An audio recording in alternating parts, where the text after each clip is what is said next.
The Qadariyah, the destiny deniers.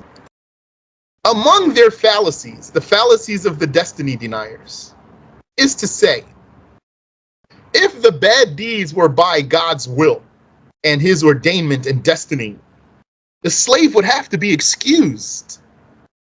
Because goes back to what we were just reading. They're saying, because he wouldn't be able to avoid it then. So that's why that one came right after this one. They argued, if he willed for the blasphemer's blasphemy and the sinner's sin, they wouldn't be able to avoid that. So naturally then they're going to say, if he did will their blasphemy and their sins, then they should be excused.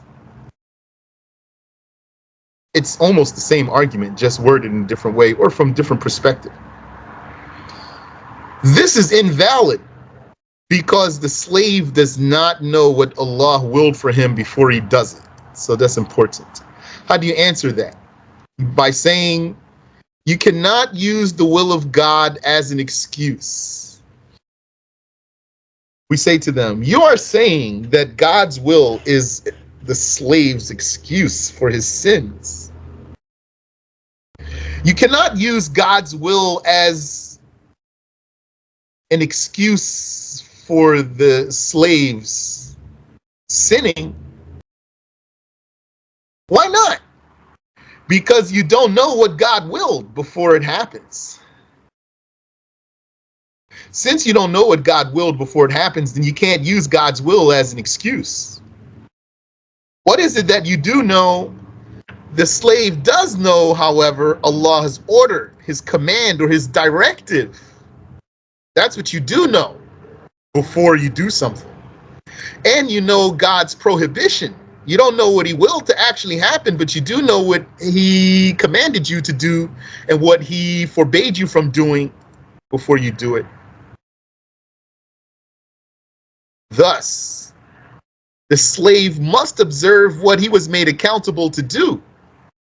He has no excuse in the will of God or the ordainment or the destining of God.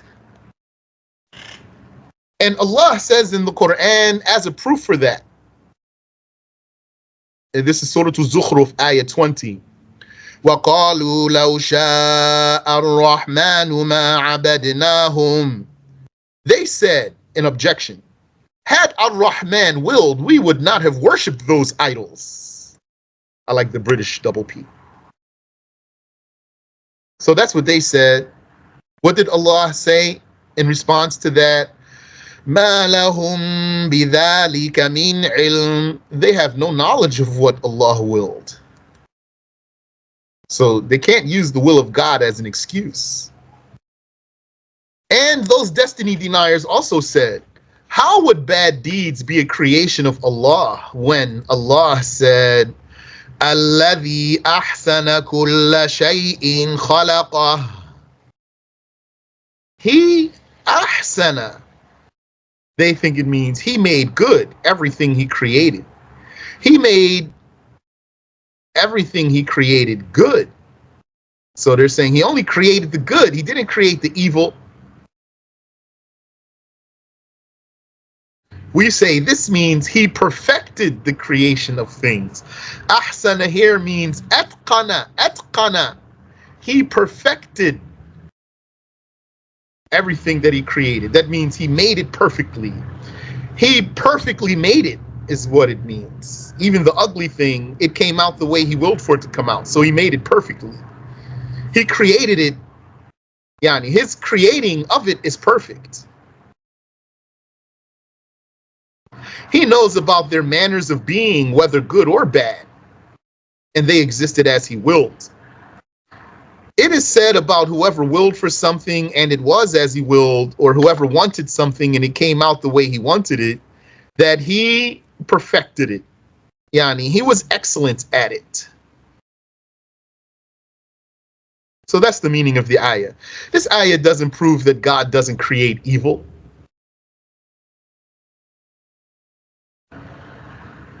It is not valid for the creation to create, just as it is not valid for motion to move. It's not valid for the creation to create, just as it is not valid for motion to move. What does that mean? I was surprised some people didn't understand that, but so be it. What does that mean?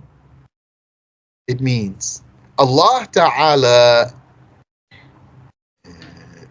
He created some things, and these created things of His, they have effects. Some of them, they have some effect or trace, like the sun. He created the sun, and the sun radiates. So since the sun is created, then the radiation from the sun is created too. And so he created a moving thing. He created a body that could move. So if he created a body, then the movement of the body, which is a trace of it, is created too. And you're not going to then say, okay, here's the body and the body can move. Now here's the movement and the movement can move. No, you're going to stop there. Movement doesn't move. Motion does not move.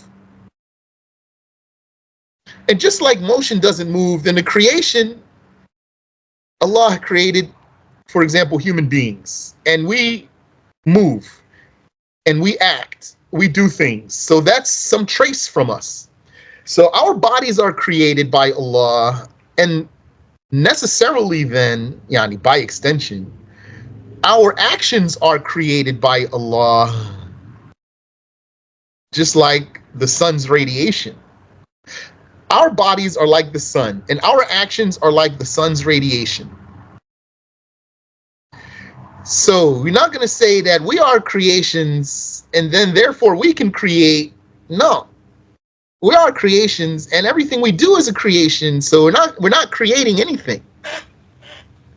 Allah is the creator. Just like the movement doesn't move. The body is the moving thing, and then the movement from the moving thing, it doesn't move also. So let me know if that's not clear. It is not valid for the creation to create, just as it is not valid for motion to move. Allah created the able one and his ability. The ability of the able one is like the heat of the sun, like I just told you. The sun is a creation of Allah, and its effect on things is also a creation.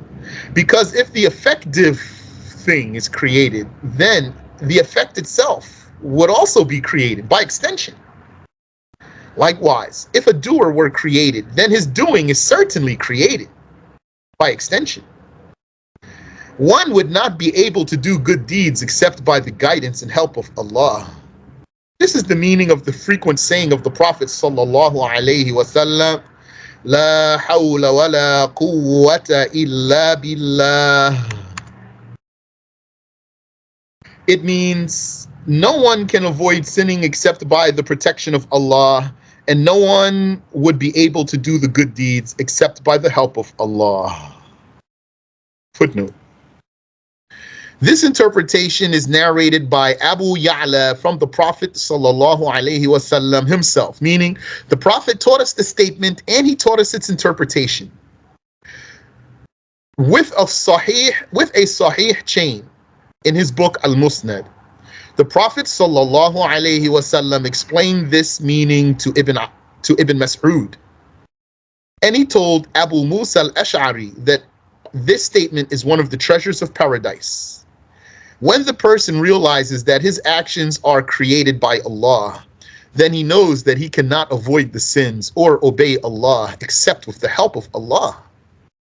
It was confirmed that this was a frequent and encouraged statement of the Prophet sallallahu alaihi wasallam.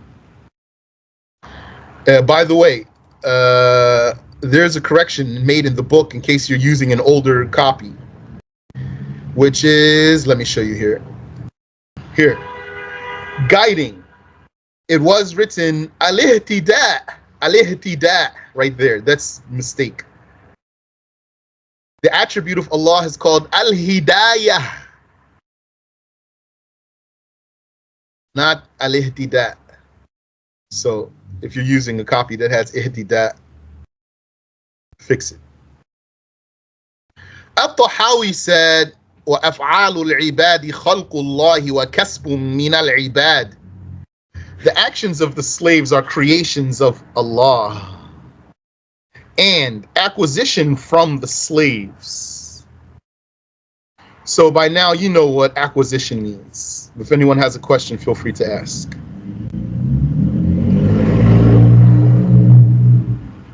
The acquisition of an action is earning it and collecting it. Think about yourself as a collector of deeds. If you collect stamps, or if you collect models, does that mean you create them? No.